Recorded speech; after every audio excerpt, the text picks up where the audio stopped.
অনেকেই তো বলেন সিজারে কিসের কষ্ট, শুধু পেট কাটে। এমনটাই শোনা যায় কিছু লোকের মুখে।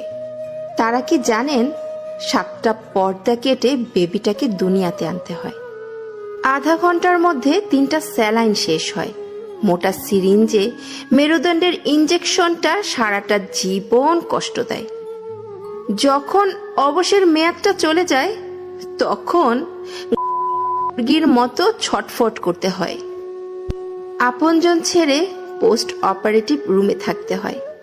প্রতিটা মিনিট যেন 1 ঘন্টার সমান। সময় যেন যায় না। প্রিয় মানুষদের মুখ দেখার জন্য অস্থিরতা।